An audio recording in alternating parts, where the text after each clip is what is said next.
Saúdo a você com a graça e a paz do Senhor Jesus. Que Deus abençoe grandemente a tua vida e que hoje Ele possa ensinar a você coisas que talvez não tinham ficado tão claras até hoje, coisas que para muitos são ocultas, em parte por nunca terem ouvido falar, e para outros são ocultas porque não tiveram o interesse de buscar. Mas independente da razão que leva à ignorância, hoje é a oportunidade do esclarecimento. Portanto, continue conectado, continue assistindo, porque Deus tem mensagem para você hoje, tá bom? Não é palavra minha, é palavra do Senhor. Nós vamos abrir a Bíblia e você há de pesar os argumentos. Antes disso, nós vamos ter uma parte que é para quem tem o coração voltado a Deus, é um momento alegre, um momento feliz, que é o momento de nós reconhecermos a soberania de Deus sobre as nossas vidas, entregando os dízimos e ofertas. Convido os irmãos para abrirem as Bíblias em Malaquias capítulo 3, versículo 10. O Senhor ordena: trazei todos os dízimos à casa do tesouro, para que haja mantimento na minha casa, e depois fazei prova de mim, diz o Senhor dos Exércitos, se eu não vos abrir as janelas do céu e não derramar sobre vós uma bênção tal, que dela vos advenha a maior abastança. E por causa de vós repreenderei o devorador, para que não vos consuma o fruto da terra, e a vide no campo não vos será estéril, diz o Senhor dos Exércitos. E todas as nações vos chamarão felizes, bem-aventurados, porque vós sereis uma terra deleitosa, diz o Senhor dos Exércitos. No momento de crise, o momento em que as pessoas têm dificuldade para levantar dinheiro, conseguir emprego e assim por diante, Deus promete aos seus servos de que Ele vai repreender o diabo e todos os instrumentos que Ele tem para tirar o que é teu. Tudo que Ele pede é fidelidade. Nós nem vamos discutir aqui com quem não crê no dízimo, não há motivo para não acreditar. É só se você não quiser acreditar na Bíblia. A Bíblia diz claramente que é uma ordem do Senhor e ela é para o nosso bem. É como o pai que pede algo para o nosso benefício. Quando a gente obedece, nós somos abençoados, né? E nós vamos aqui, amém, seja bem-vindo, irmão. Sejam bem-vindos, amém, glória a Deus. Seja bem-vindo, irmão. Então nós vamos agora poder reconhecer que Deus, o Todo-Poderoso, o Senhor do Universo, é aquele responsável por nos dar cada centavo que vem à nossa carteira, à nossa conta bancária. Lembrando que o dízimo é 10% da renda e a oferta é aquilo que o Senhor põe nos nossos corações. Com os dízimos, nós estamos pagando missionários dentro e fora do Brasil e também fazendo materiais evangelísticos. Lembrando, vou mostrar hoje este aqui, um material novo. São folhetos que tratam da profecia de Apocalipse 17. O que você está vendo aqui é a imagem da besta de Apocalipse capítulo 17. Esse material é gratuito, você pode solicitar e você vai poder fazer o teu trabalho missionário. Você só paga o correio. E aqui nós temos esse material, as trombetas do Apocalipse. São os juízos que vão acontecer daqui a poucos anos. E a vida dos homens nunca mais será a mesma. Então atenção, você que ainda tem oportunidade, pegue este material, solicite, temos muito. Distribua, principalmente nas regiões litorâneas. Há uma razão especial para isso. Sofonias 2:5 diz: ai dos que habitam no litoral. Não perca a oportunidade, ok? Solicite, está aqui à tua disposição. Vamos nos colocar em pé, vamos louvar a Deus. E aqueles que estiverem preparados vão poder fazer a sua devolução.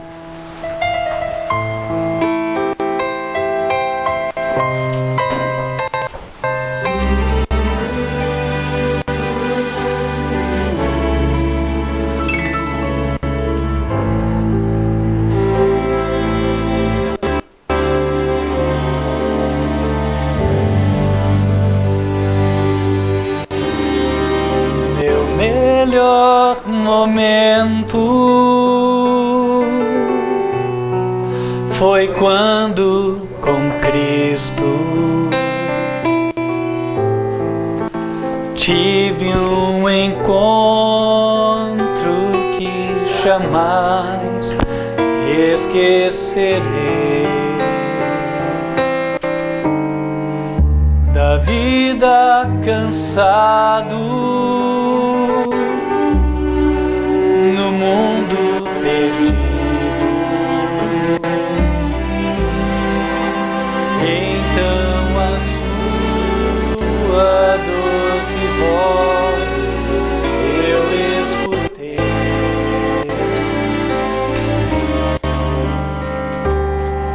Com tanto amor me chamou, amor que eu jamais fiz por merecer. Quando Ele me disse assim: vinde a mim, se estás cansado, eu te aliviarei.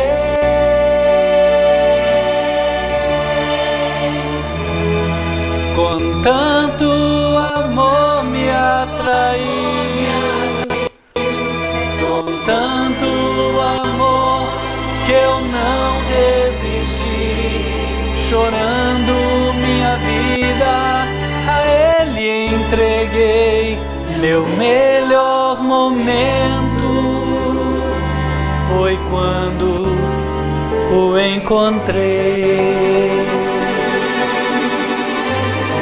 Meu melhor momento. Vamos nos colocar de joelhos e falar com Deus.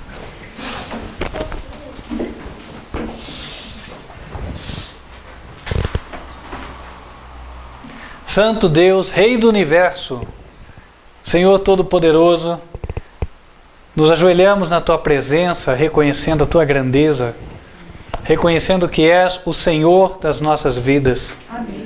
E pedindo o perdão dos nossos pecados. Amém. Senhor, queremos pedir que o Senhor aceite estas contribuições e que o Senhor possa multiplicá-las para o bem da Tua obra. Que o Senhor possa abençoar cada doador, cujo coração o Senhor moveu e que tem o desejo de fazer a Tua obra avançar. Amém. Prospera cada um, ó Deus. Amém. Prospera os negócios, abra o caminho do emprego, resolva, Senhor, os entraves que estão hoje bloqueando, dificultando a vida dos Teus servos. Amém. Dê a cada um o necessário para que ninguém tenha falta e todos possam, Senhor, sempre Te honrar, trazendo as Tuas contribuições. Amém.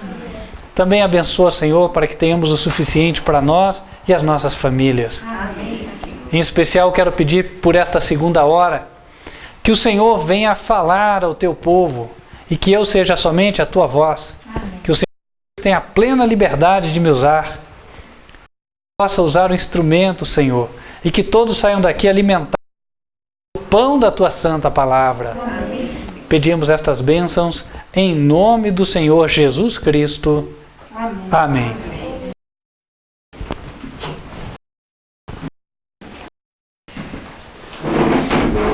Queridos irmãos, o tema de hoje vai falar sobre a missão de Jesus, a sua posição no céu e a sua obra de redenção. Isso tem muito a ver conosco, mais até do que se imagina. E o primeiro texto que eu gostaria de trazer vai demonstrar quão importante é este tema. Este verso está em João, Evangelho de João, capítulo 3, versículo 18. Evangelho de João, capítulo 3, versículo 18.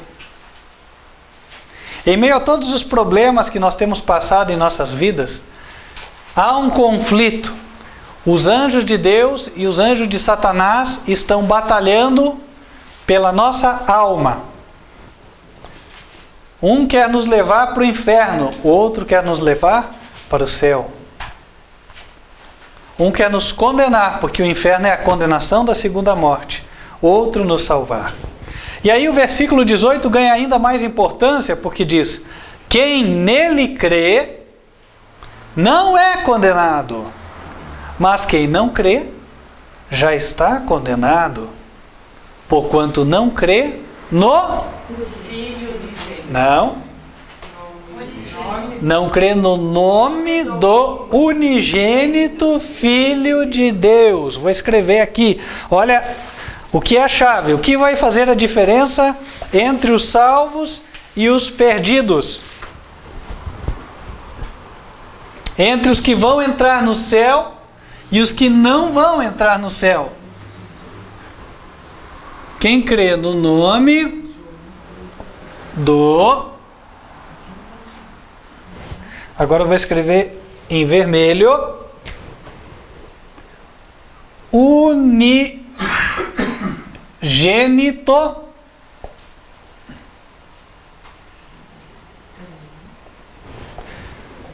Filho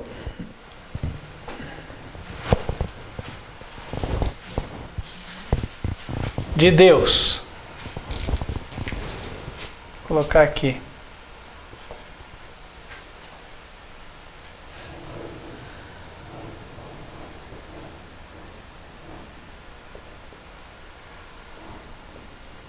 E vou escrever aqui em cima de novo.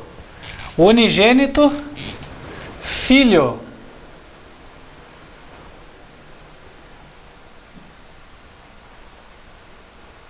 de...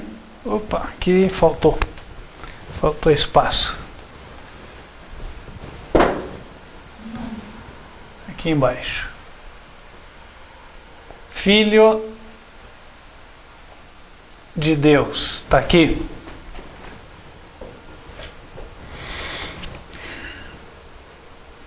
Quem não crer nisso já está condenado. Quem crê não é condenado. Então é importante entender isso aqui, não é verdade? Claro que é importante. E olha que interessante, né? Porque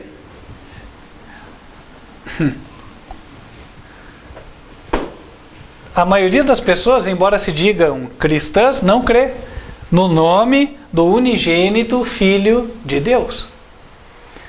Vamos lá, unigênito. Eu de propósito deixei um pouquinho separado aqui o uni do gênito. Quem estuda português sabe que muitas palavras têm raízes, não é assim? Então a partir de uma raiz, de um prefixo, você forma muitas palavras semelhantes, né? Por exemplo, substantivo, substanciação, consubstanciação e assim por diante, né? Falei uma mais difícil, né? Vou falar uma mais facinho um pouco. Né? Que tal lá? Vamos lá, me ajudem. Um exemplo mais simples. Ação. Ação. Motivação. Criação. Ok, essa está no final. Agora vamos uma com prefixo igual. Unilateral. Prefixo uni, né? Unilateral. Que mais? Lateral. Único. É um só. Que mais? É estabelecido. O pré, né? Esse pré vem muito, né? Universo. Universo. Único espaço dentro do qual nós vivemos. Ok? Né? Pré. Né? Prefigurado, ou seja, figurado antes. Pré-estabelecido, estabelecido antes. Preconceito, eu tinha um conceito anterior daquilo, não é assim? Prejulgar, julguei antes, né? Prefixado, eu fixei antes a taxa de juros, por exemplo, e assim por diante. Então, tem muitas palavras aqui no português que elas são divididas, por assim dizer, né? Elas vêm a partir de uma raiz e aí você explica tudo. A raiz sempre dá a mesma ideia e a segunda parte explica outra, né? A ideia do pré aqui foi bem concebida, né? Inclusive existe o pré-concebido também, tem mais essa, né? O pré, por exemplo, né? E o pré, e aí vai outras coisas aqui, né? Um exemplo, vou colocar um preconceito, boa, tá aqui, ó, preconceito. Isso aqui todo mundo entende, né? E tem um preconceito contra aquela pessoa. Quer dizer, eu já tenho um conceito formado antes de conhecer aquela pessoa, Então vamos para unigênito. A palavra uni, ela transmite o senso do quê? Ela vem de único, certo? Então, único. Está aqui. Único. Único o quê? Gênito. Gênito, por exemplo, genitor. Quem são os genitores da criança? Quem são os pais da criança? O pai e a mãe, certo? Então, por que são genitores? Porque eles geraram a criança. Não é assim? Geraram a criança. Então, gênito vem de gerado. Tá vendo que aqui, ó? Eu não estou abrindo nenhum livro de teologia falando do reverendo, do teólogo, não sei das quantas. Nada a ver, irmãos. A Bíblia não foi feita assim. Quando Deus deu a palavra, não existia nenhum teólogo. O teólogo foi um conjunto de pessoas que se uniram mais tarde e eles resolveram dizer o seguinte, ó, nós vamos definir que esta palavra na Bíblia significa aquilo, aquela significa aquilo outro e tal, e a partir de hoje todo mundo tem que aprender isso aqui, se quiser ser considerado um mestre e um doutor. E aí virou a titulação. Sabe por quê, meus irmãos? Todas as titulações, seja pós-graduado, mestre e doutor, elas foram criadas pelo homem, elas não existiam. Né? E em grande parte das vezes, elas servem mais para exaltar o ego do homem do que meramente para demonstrar que ele é conhecedor de alguma coisa. Não é verdade? Tanto que eu vi outro dia, né, uma crítica até ao próprio Brasil. Saíram tantas universidades de ensino superior, tem gente que mal sabe escrever o português e está ganhando o título de doutor. Doutor, ou doutor, né? Então, por que está acontecendo isso? Ora, porque o homem estabelece algumas coisas, ele fala, não, quem chegar até aqui é doutor, né? Entendem? Mas não é por isso que ele saiba mais do que o outro. Então são coisas assim que a gente tem que entender. E na Bíblia, meus queridos irmãos, muito mais ainda, porque é um risco muito grande nós colocarmos a nossa salvação a cargo de outra pessoa, deixar que outra interprete a Bíblia por nós. Isso é um grande erro. Até porque se ele interpretar errado, perde-se ele e eu. Né? Lembra que Jesus falou do cego guiando o cego? Ambos cairão no barranco. Então vamos lá. Único, faltou acento no U, gerado. Está aqui. Crê no nome do único gerado Filho de Deus.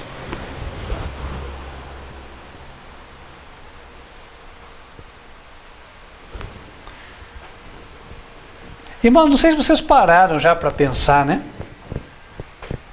Por que Deus quer que a gente creia no nome do único gerado Filho de Deus? Existe uma razão, Deus não faz nada por acaso. Não é verdade? Deus não faz nada por acaso.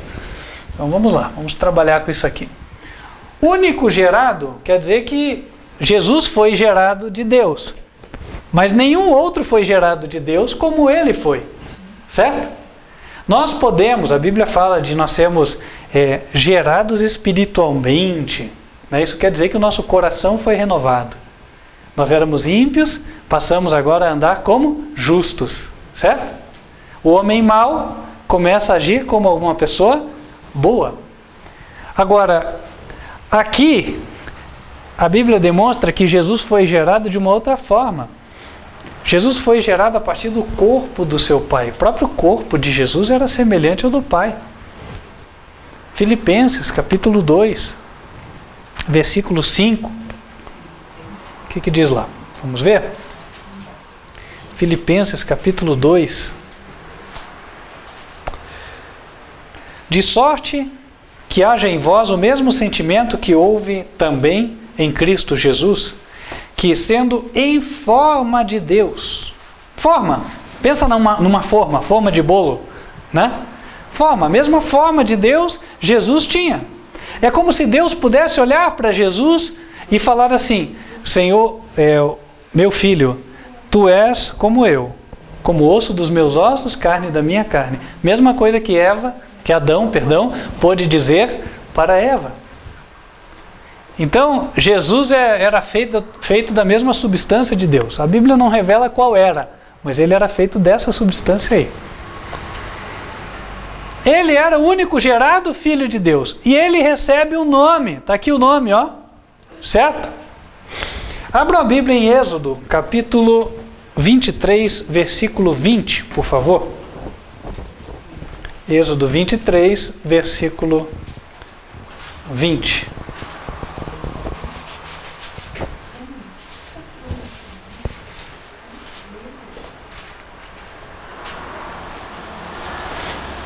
Deus fala para Moisés: eis que eu envio um anjo diante de ti, para que te guarde neste caminho e te leve ao lugar que te tenho aparelhado. Guarda-te diante dele, ouve a sua voz, e não o provoques a ira, porque não perdoará a vossa rebelião, porque o meu nome está nele. O nome de quem estava no filho? O nome de Deus. Ah, então o filho é Deus. Calma, o nome de Deus é Deus? Não. O nome de Deus é Deus? Faz sentido isso? Não. O nome de Deus não é Deus. O nome de Deus é outro. Abram lá em Êxodo 34. Aí que as pessoas se confundem, entendem? O nome de Deus não é Deus. O nome de Deus é outro, Jeová. Está aqui, ó. Êxodo 34, versículo 5. E o Senhor, com todas as maiúsculas, que é a tradução do original, que hoje se fala Jeová, é um tetragrama, Yuv, Vav, Rei, Vav, é letrinhas hebraicas, não tem nada, não tem que decorar isso aí. O Senhor desceu numa nuvem, ou Jeová desceu numa nuvem, e se pôs ali junto a ele, junto a Moisés. E ele apregoou o nome do Senhor. Passando, pois, o Senhor perante a sua face, clamou: Jeová. Qual era o nome? Jeová. Jeová.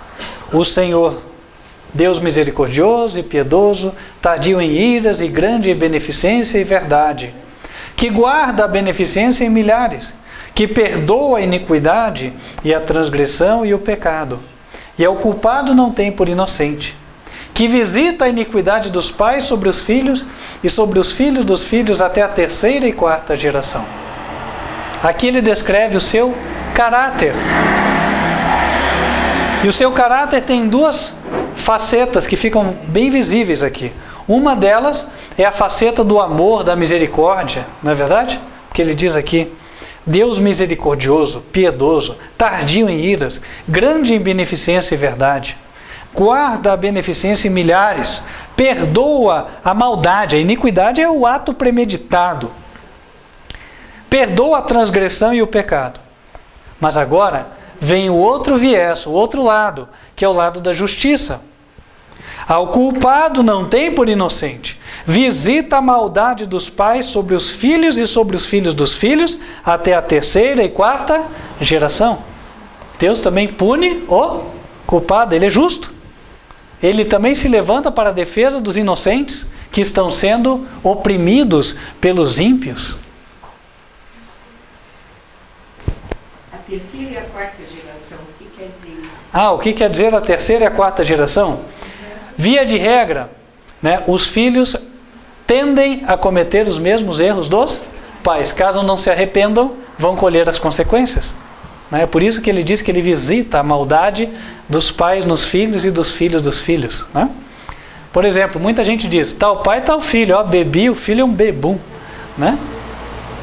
Está colhendo as consequências. Era obrigado a beber? Não. Né? E assim por diante. Bom, irmãos, voltando aqui. O nome de Deus, portanto, ele revela o seu caráter. Então eu vou colocar aqui, ó, o nome de Deus, eu vou escrever em vermelho, que a gente já viu qual é. É Jeová. Ah, não é isso, é o hebraico e tal. Bom, gente, ninguém sabe pronunciar o tetragrama hebraico até hoje, tá? Yuv, Vav, Rei, Vav, né? Acho que é, deixa eu ver se eu me lembro, é assim. Agora o Rei. Puxa, eu sei que o Vav é de novo aqui.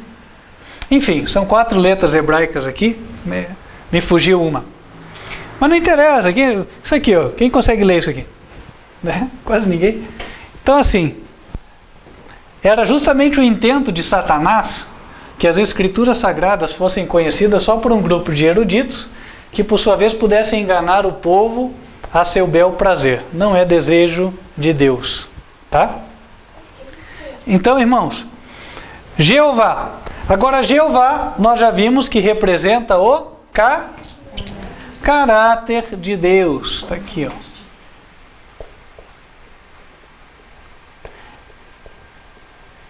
Que, por sua vez, ele tem 2 vieses, né? Ele tem o viés do amor, que muita gente fala, mas também tem o viés da justiça. Então, não abuse.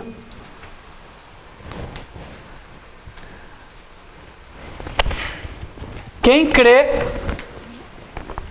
vou colocar aqui, né?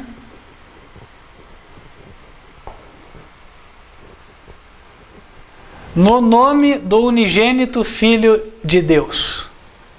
Isso quer dizer, o único gerado Filho de Deus, Jesus Cristo, tem um caráter igual ao do Pai. E ele revela o caráter do Pai para nós. O único Filho de Deus, ele tem o caráter de Deus, porém não é Deus. O que ele é? Está aqui, ó. O único gerado Filho de Deus. Muita gente confunde o seguinte. É claro que Jesus é coberto de majestade no céu. Assim como um príncipe da terra é coberto de majestade. Onde moram os príncipes? No palácio. Eles têm muitas pessoas a seu serviço. E quando você comparece diante de um príncipe, necessário é que você preste homenagem. Não é assim? Agora, se já fazemos isso para os príncipes da terra, quanto mais para o príncipe do céu.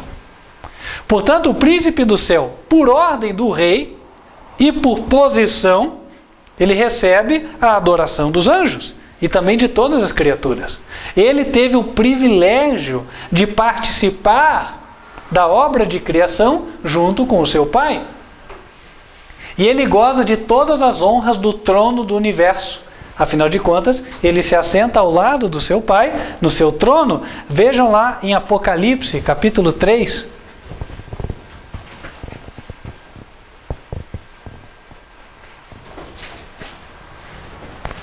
Apocalipse, capítulo 3, versículo 21. Ali Jesus fala. Apocalipse 3, versículo 21.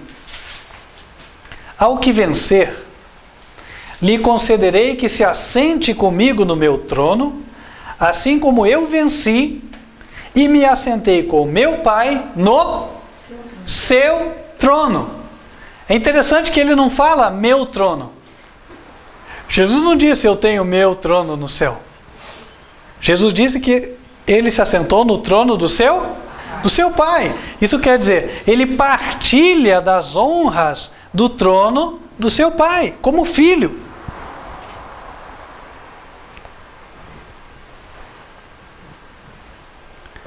E é o único da sua espécie, não há outro. Aqui já tira a ideia de trindade. Ninguém mais se assenta nesse trono. Ele é o único. Portanto, essa teoria falsa, furada, de que o Espírito Santo é uma entidade pessoal, Deus, que se assenta lá no trono, essa ideia nasceu lá na cabeça do diabo. E foi transmitida para alguns homens que estavam meio sem vigiar e acabaram convencidos. E aí, como diz a Bíblia, o Deus deste século cegou o entendimento dos incrédulos para que não lhes resplandeça a luz do Evangelho. Qual é o Evangelho? Evangelho de Cristo, o qual é a imagem de Deus. Isso aqui é 2 Coríntios capítulo 4. Ou seja, Satanás tratou de colocar treva no cérebro das pessoas, para que elas não entendessem essa verdade. Porque ele sabia que esta verdade, ela era fundamental para que a pessoa entrasse no céu. E aí, nós voltamos ao ponto.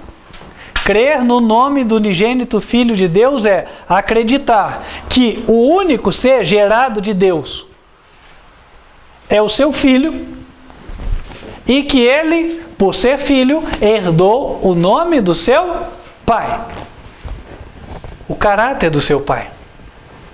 Então, quando Deus tinha que mandar alguém à terra para enobrecer a nós que estávamos cheios de maldade no coração, quem era o único que podia fazer isso? Jesus Cristo, o seu Filho. Por quê? Ele tinha o caráter igual ao do Pai. Deus quer nos restaurar a fim de que nós tenhamos um caráter como o dele. Por quê? Porque ele é bom. Porque ele não pensa o mal. Porque ele só faz o bem. Então ele queria que nós tivéssemos uma chance. E essa chance seria dada por meio do seu Filho. E aqui entra a segunda parte da mensagem. Vamos abrir em Efésios, capítulo 2.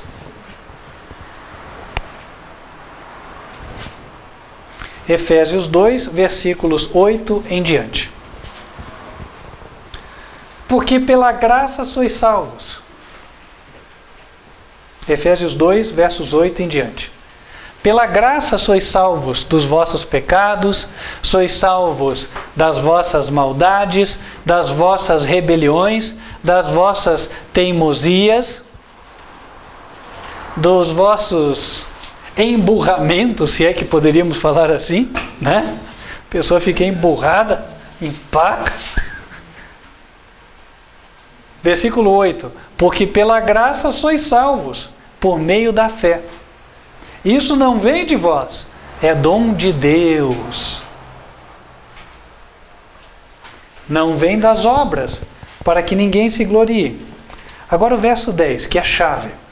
Porque somos feitura sua, criados em Cristo Jesus, para as boas obras, as quais Deus preparou para que andássemos nelas. Vamos analisar esse versinho aqui com detalhe, tá? Somos feitura sua. Feitura é uma palavra que não se usa muito, né? Feitura. O que é feitura? Olha, isso aqui é a feitura de uma máquina. Deu para começar a entender? Foi a máquina que fez. Né? Então, por exemplo, o bonequinho de barro é feitura do artista. Quer dizer que foi o artista que fez o boneco. Certo? Então, quando diz somos feitura sua, quer dizer que alguém nos fez. Quem que nos fez nesse caso? Olha lá o versículo 8. Pela graça sois salvos, por meio da fé. Isso não vem de vós, é dom de Deus. Então, Deus é que nos fez. O versículo 10, o que está dizendo é isso. Deus nos fez. Mas será que ele está se referindo a quando Deus fez a humanidade? Não. Fosse assim, ele ia falar, Deus fez Adão. Né? Adão é feitura sua. Não, ele não disse isso. Nós somos feitura sua. Isso quer dizer o seguinte, nós já vivíamos e aí Deus fez uma obra nas nossas vidas. Ele mudou os nossos corações, nos converteu, certo? É nesse sentido que Paulo fala, nós somos feitura sua. Deus é quem converte uma pessoa. Ninguém pode fazer essa obra, nem a pessoa mesma. Deus é quem faz. Aí ele diz, nós somos feitura de Deus, Deus nos converteu. E nós fomos criados em Cristo Jesus para as boas obras. Como é que funciona isso aí? O apóstolo Pedro fala que Paulo escreve coisas difíceis de entender. E a gente tem que dar razão, né? Algumas são complicadinhas mesmo. Mas se a gente parar um pouquinho para analisar aqui, com o auxílio do Senhor, nós vamos entender. Olha lá. Então vamos dividir essas coisas aqui. Criados, olha aqui nesse quadrinho que eu separei aqui no fundo, né? Criados em Cristo Jesus, certo? Aqui. Criados em Cristo Jesus. Para quê? Colocar aqui entre aspas, boas obras. Então, irmãos, olha aqui. Cristo Jesus. Por que fala Cristo Jesus e não Jesus Cristo? Tem uma razão para isso? Tem. Porque antes de vir à Terra, o Filho de Deus, ele era o prometido, o Messias. E Cristo, ele vem do hebraico que significa Messias, o enviado, o ungido. Então assim, Cristo era o prometido. Jesus é quando o prometido chegou na Terra. Certo? Então vamos lá. O prometido veio à Terra. E ele veio como homem, não é assim? O Verbo se fez carne, habitou entre nós. Um ser humano como nós, com carne e osso. E quando ele esteve aqui na Terra, andando lá por Jerusalém, pela Palestina, na Galileia e tal, né? Ele andou fazendo o quê? Boas obras. Obras de obediência a Deus.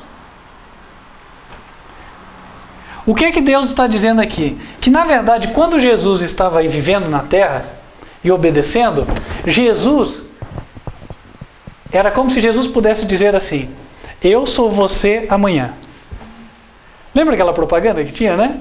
O homem se olhava no espelho, aí o espelho começava a falar com ele: ei, quem que é você? Eu sou você amanhã. Eu sou você, depois que você obedecer. Entendem? Então, Cristo foi o nosso modelo. Entendem? Foi ele quem marcou as pisadas do caminho, e agora o que nós temos que fazer é colocar os pés nos mesmos lugares, né? Eu vou seguindo ali. Sabe quando você anda por um rio que tem assim cachoeiras? Aí como é que é o rio? Tem aquelas pedras assim redondas, né? Quem já andou por esse tipo de rio? Quase todo mundo, né? E aí o que acontece? Existe aquela espécie de segue-mestre, né? Tem alguém que sempre é mais ousadinho, que vai na frente e já vai vendo qual que é a pedra melhor para pisar, pisa aqui, pisa ali, pisa ali, pisa ali. E os outros o que vão fazendo? Seguindo, né? Mesma coisa, tá, pisando nas mesmas pedras. Então fica uma trilhazinha. Neste sentido, Jesus é o mestre e nós seguimos o mestre. Jesus, quando obedeceu, ele era o projeto do que nós vamos ser amanhã. Deu para entender? Todo mundo entendeu? Por isso que fala assim, ó. Nós fomos criados em Cristo Jesus. Criado é projetados. Deus fez um projeto. O projeto é que nós nos convertêssemos em pessoas semelhantes a Jesus. Que nem quando você passa aqui e vê o Museu do Olho, né? O que você fala? Ah, é o museu de quem? Do Oscar Niemeyer. Foi ele quem construiu? Não, mas ele fez o projeto. Né? E aí ficou conhecido, olha, o Museu do Oscar Niemeyer. Então, nós somos o projeto de Deus. Entende? Mas o projeto de Deus não é nós hoje. É nós daqui a alguns anos, andando igual Jesus andou. Entendem? Por isso que diz assim, ó, Deus, as boas obras, as quais Deus preparou para que andássemos nelas. Em Jesus, Deus preparou as pegadas para que eu botasse os pés nos mesmos lugares. Isso só seria possível se Jesus pudesse ser 100% o meu exemplo. Então, vamos considerar, como a maioria dos cristãos consideram, Cristo Deus Filho. Então, o Deus Filho veio na Terra, ele era Deus, mas a sua divindade ficou aqui guardada num saco invisível do lado dele, certo? E ele andava na Terra dizendo: eu de mim mesmo não posso fazer nada. Oh, santa hipocrisia. Não é verdade? Porque ele podia ou não podia? Se ele era Deus Filho, Deus tem alguma coisa que ele não possa? Para Deus nada é impossível. Então como é que ele dizia? Eu de mim mesmo não posso fazer nada. Seria um hipócrita. Está errado. certo? O filho de si mesmo não pode fazer coisa alguma. Foi o que ele disse. Evangelho de João, capítulo 5, certo? Versículo 19. Evangelho de João, capítulo 5, verso 19. Jesus respondeu e disse-lhes: na verdade vos digo, o filho por si mesmo não pode fazer coisa alguma, se não o vir fazer o Pai.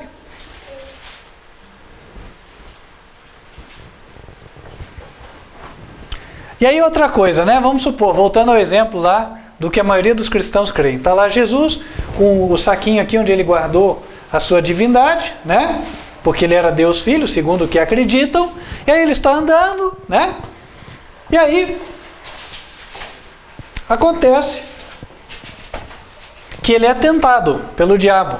O diabo vem e começa na cabeça dele, né? 40 dias sem comer e ele está lá. Aí ele pega e vence o diabo. O que o diabo vai falar? Também? Quem que pode contra Deus? Aí não dá, né? Ô senhor, você tem que fazer uma batalha igual desse jeito aí, também até eu ia vencer. Não é assim? Irmãos, nós que temos uma mente desse tamanhozinho, muito inferior do diabo, já conseguimos entender isso aí? Imagina o diabo, era dar o prato cheio para ele acusar. Jesus vir aqui como Deus, certo? Era para acusar fácil. E aí o plano da redenção, ele ia falar assim, só para o inglês ver. Tipo assim, só por se eu fazer uma maquiagem e dizer que houve uma batalha e tal, mas eu já sabia desde o começo que eu não podia ganhar. Um teatro, né? Como acontece hoje, né? Como é que é? Operação, não sei o quê, instaura a CPI, julga. Não sai do lugar, fica por isso mesmo. Não é assim? Irmãos, Deus não é assim. É justo. Então, irmãos, quando Jesus veio, se ele veio para ser o nosso exemplo, é para ser o nosso exemplo de verdade. Algum de nós tem uma sacolinha aqui, onde ele tem a divindade, que a qualquer momento que ele precisar, ele pode se servir dela, e aí tirar os poderes mágicos, abracadabra, e resolver todas as suas situações da vida, é assim? Super-herói. Né? O super-herói, você vê que é o contrário, é o diabo quem quer colocar essa ideia, né? A ideia do super-herói é isso. O homem pode, né? O homem pode voar, o homem pode escalar o prédio, pode fazer tal coisa. Na ideia do diabo. Na verdade, não pode nada. Jesus disse, sem mim, nada podeis fazer. Então, irmãos, voltando aqui. Jesus respondeu isso, o filho não pode fazer nada. Agora, o interessante é o seguinte, quando é que ele dá esta resposta? Vamos ler o versículo 18? Por isso, pois, os judeus ainda mais procuravam matá-lo. João 5, verso 18. Porque não só quebrantava o sábado. Jesus quebrantava o sábado? Não. Hã? Pergunta, irmãos. Jesus transgredia o sábado? Não. Jesus guardava o sábado. Quer ver? Marquem aqui, vamos lá para João 15. Evangelho de João, capítulo 15.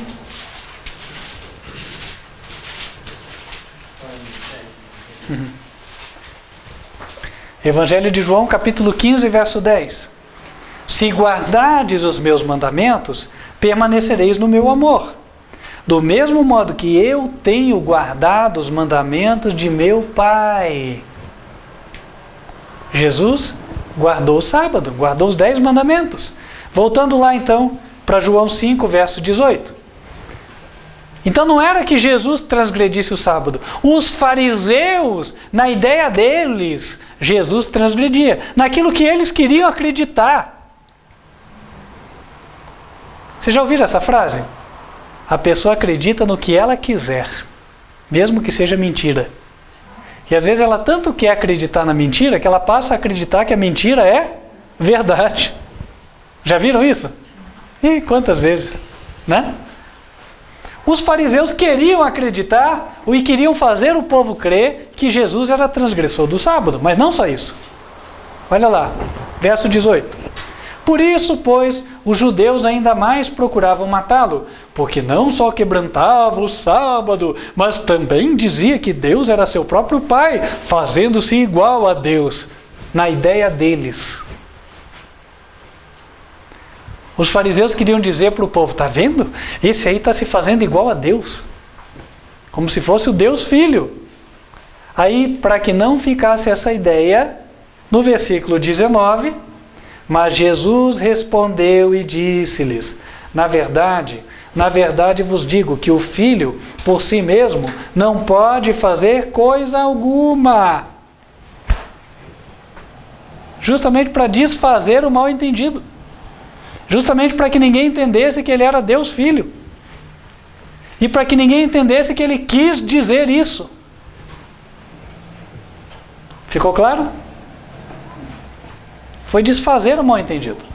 Aí vamos para João capítulo 10. Uma outra vez, também parece que ia ficar o mal-entendido com respeito a isso.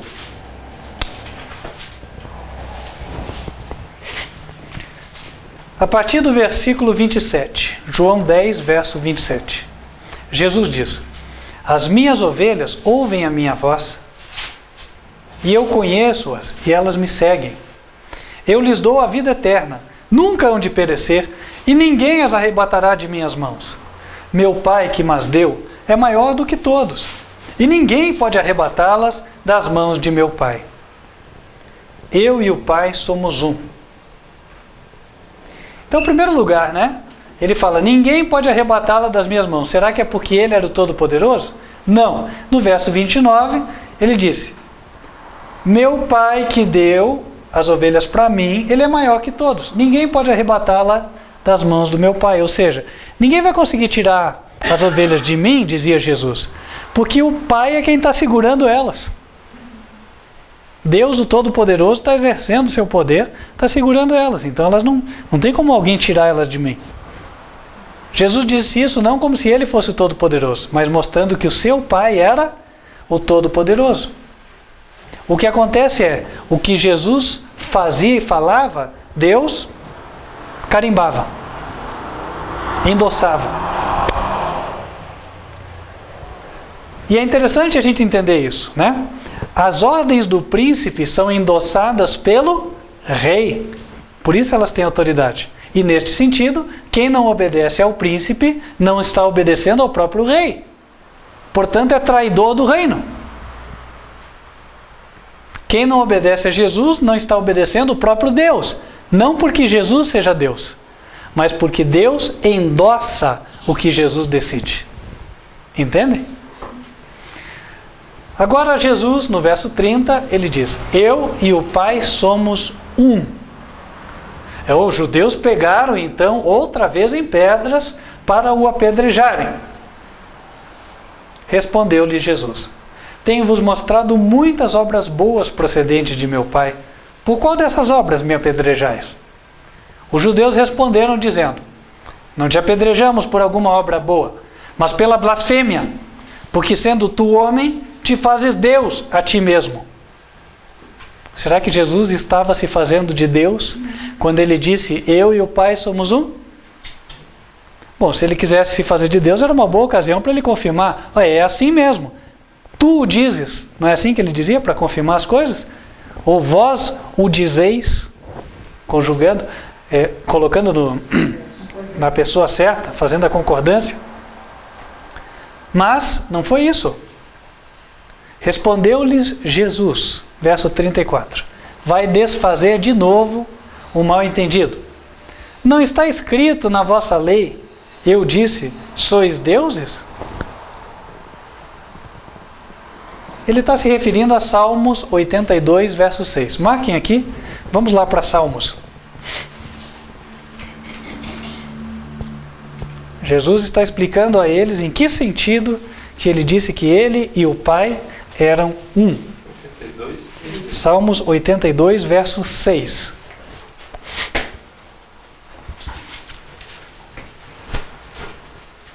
Salmos 82, versículo 6. Eu disse, vós sois deuses, e vós outros sois todos filhos do Altíssimo. Todavia, como homens morrereis, e caireis como qualquer dos príncipes. Homens são chamados de deuses. O que quer dizer isso? Pertencem à família. Nós somos adotados por Deus quando a gente se converte. Não é assim? Nós somos chamados filhos de Deus. Quem aqui é filho de Deus? Deixa eu ver as mãos. Amém, glória a Deus. Então vós sois deuses. Todos vós sois filhos do Altíssimo. E Jesus, para não ficar nenhum mal entendido, quando os judeus disseram para Jesus, você está se fazendo de Deus, ele falou, peraí, mas não diz na Bíblia, vós sois deuses? Vocês também? Quem é filho de Deus? Faz parte da família divina, este é o sentido. Eu estou dizendo que eu sou da família divina. Isso quer dizer, eu estou em harmonia com o pensamento do meu Pai, eu concordo com o que Ele faz. João 10, versículo 34. Respondeu-lhes Jesus, não está escrito na vossa lei, eu disse, sois deuses? Pois se a lei chamou deuses àqueles a quem a palavra de Deus foi dirigida, quem recebeu a pregação do Evangelho, a lei chamou eles de deuses. E a Escritura não pode ser anulada, versículo 36, àquele a quem o Pai santificou e enviou ao mundo, vós dizeis, blasfemas, porque disse, sou filho de Deus? Ora, Jesus era membro da família divina ou não era? Com muito mais direito. É isso que ele está dizendo. Ora, se eu que vim do céu, Deus me santificou antes de eu vir à terra, eu era o filho unigênito de Deus, o príncipe, eu vim até a terra, eu não sou parte da família? Olha o que vocês estão dizendo. Né? E ele falou, vocês estão dizendo que eu blasfemo porque eu disse que sou filho de Deus? Ninguém melhor do que ele mesmo para dizer quem ele é. Não é verdade, irmãos? Por exemplo, eu quero saber quem é a irmã aqui ou o irmão aqui. A quem eu devo perguntar?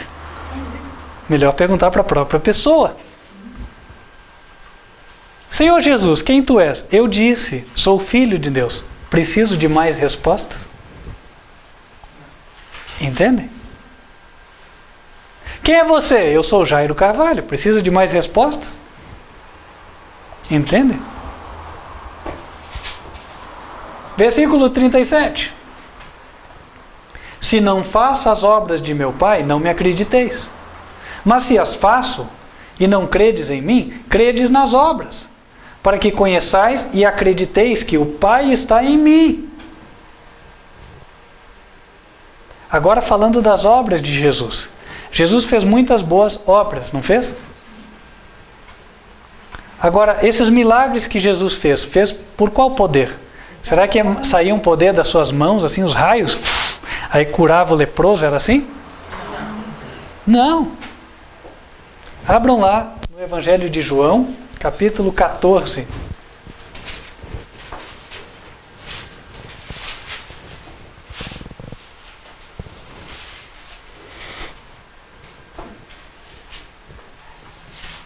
Versículo 8. Evangelho de João, capítulo 14, verso 8. Disse-lhe Filipe, Senhor, mostra-nos o Pai e isso basta. Disse-lhe Jesus, estou há tanto tempo convosco e não me tendes conhecido, Filipe? Quem me vê a mim, vê o Pai. E como dizes tu, mostra-nos o Pai? Não crês tu que eu estou no Pai e que o Pai está em mim?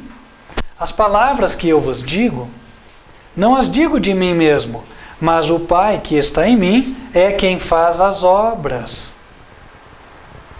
Quem é que fazia os milagres? Deus. Deus, o Pai. Isso explica uma outra coisa. Jesus falou assim, tudo que eu vejo o Pai fazer, eu faço. É nesse sentido, irmãos. Por exemplo, né? Paralítico. Chegou lá, queria andar, né?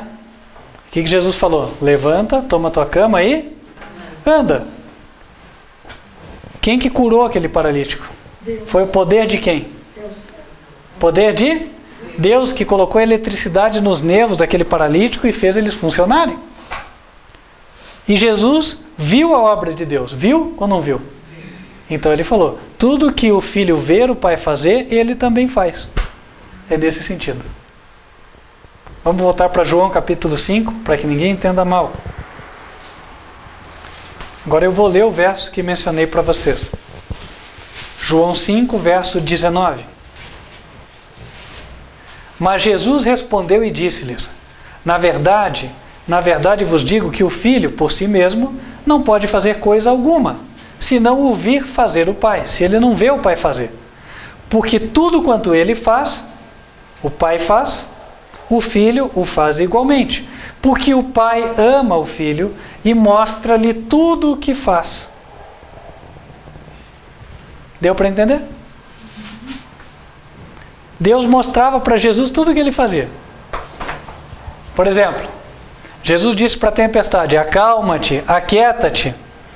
Deus acalmou a tempestade e os olhos de Jesus contemplaram a obra de Deus. Não foi assim? Assim também foi na criação. Não dizia que quando ele compunha os fundamentos da terra, ali estava eu era o seu aluno e eu me deliciava, disse Jesus. Eu estava contente de ver Deus fazendo essas coisas pelo seu poder.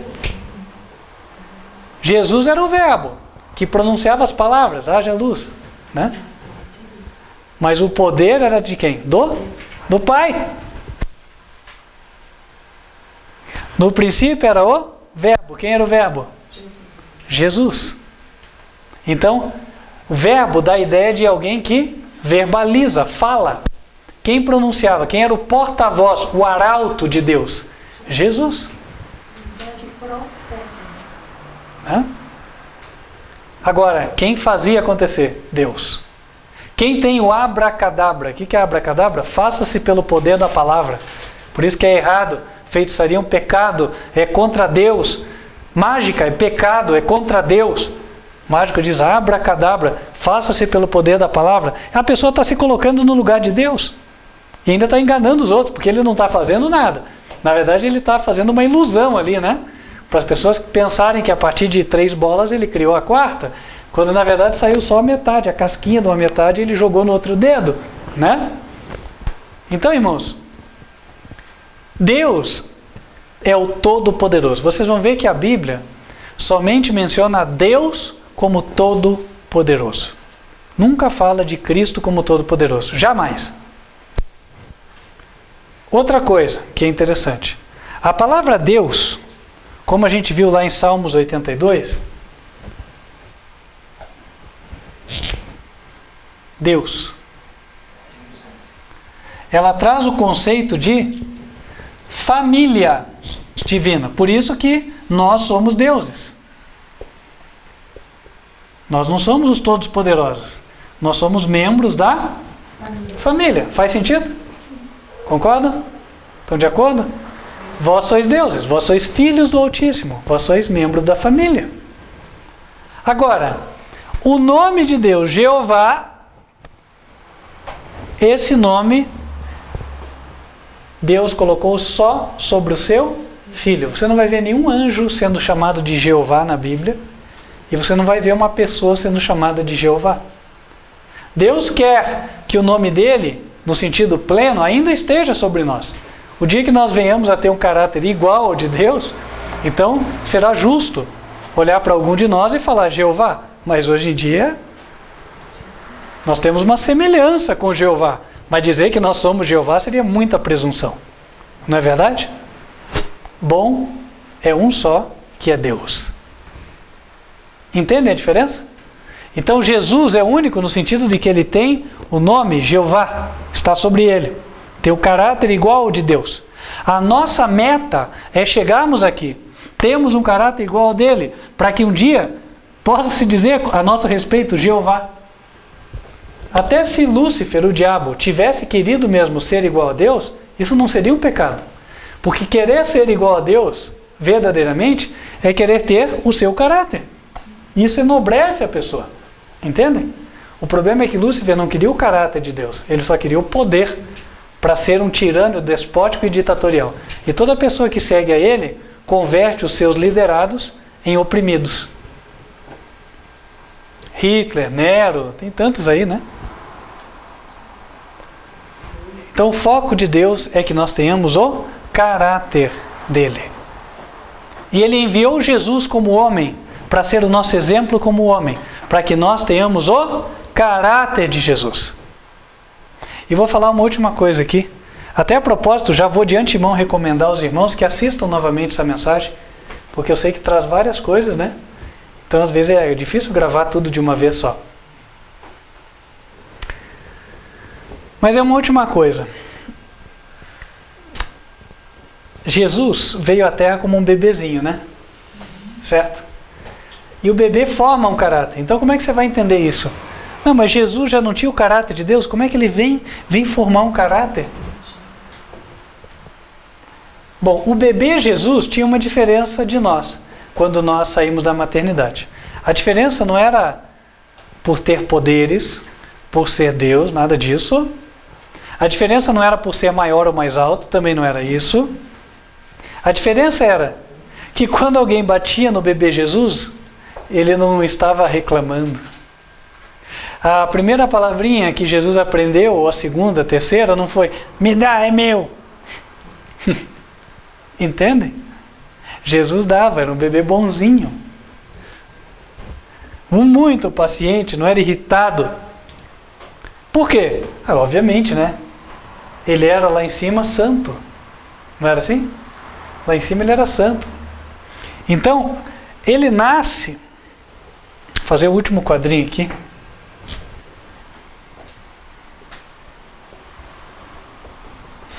Jesus nasce como santo. Só marque a passagem Lucas 1, verso 35. O ente santo que há de nascer. Algum de nós já nasceu santo como Jesus? Hã? Quem aqui, quando foi criancinha, falava, não, pode ficar, pode ficar. Nunca reclamava, é meu, é meu. Mas ele tomou. Né? Então, Jesus nasceu como um santo, mas era uma criancinha santa. Ele tinha que aprender. Quem que ensinava ele? José, Maria. Só que ele rapidamente entendia o que era certo e o que era errado. E ele tomava posição do lado do certo, como uma criança. Mas uma criança que fazia o certo. E então, como santo ele nasceu. Porém, como uma criança que cresceu, ele desenvolveu um caráter. Caráter perfeito como homem.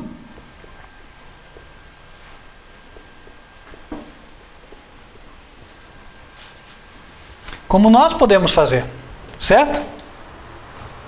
Nós podemos ou não podemos? Sim. Podemos. O caráter, para quem não sabe, ele é a soma dos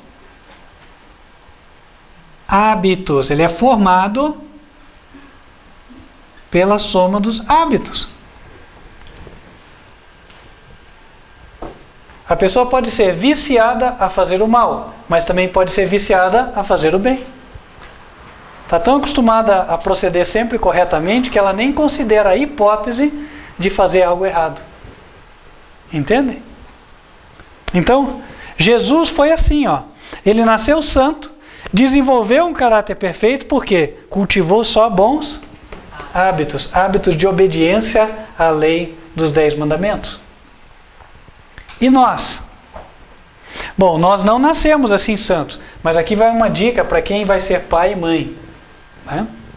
A Bíblia fala que João Batista seria cheio do Espírito Santo já no ventre da sua mãe. A mãe que ora, a mãe que estuda a Bíblia, a mãe que louva a Deus, né? Está contribuindo para que o Espírito Santo já atue no bebê.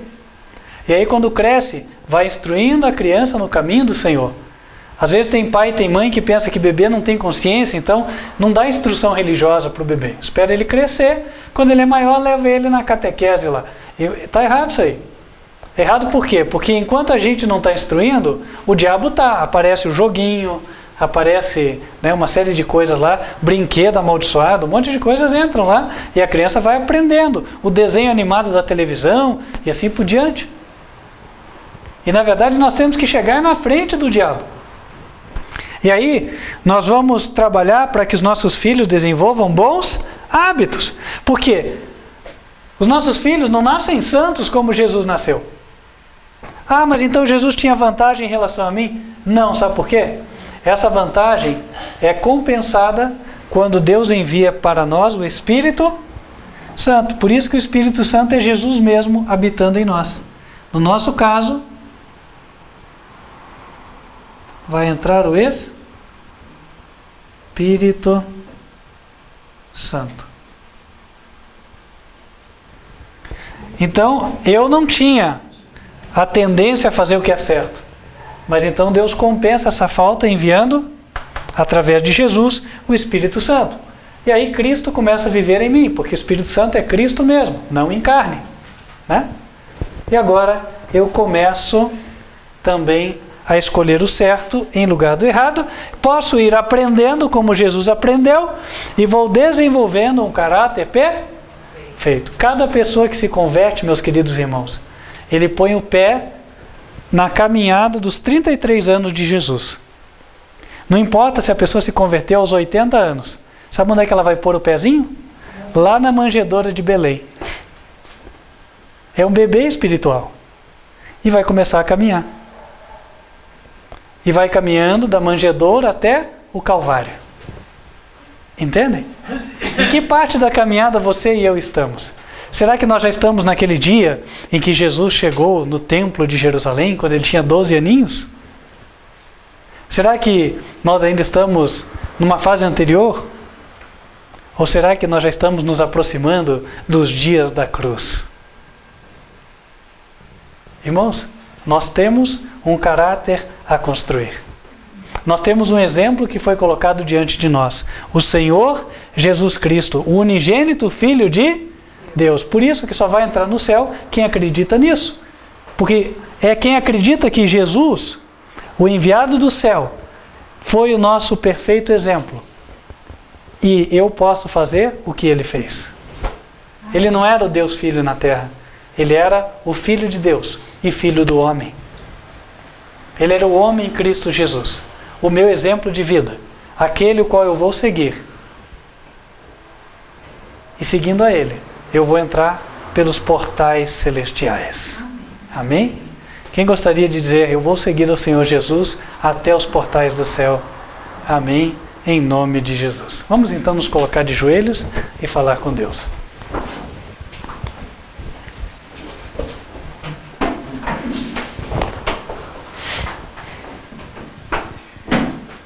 Santo e bom Deus, muito obrigado pelo caminho consagrado para a perfeição cristã que o Senhor colocou diante de nós por meio de Jesus.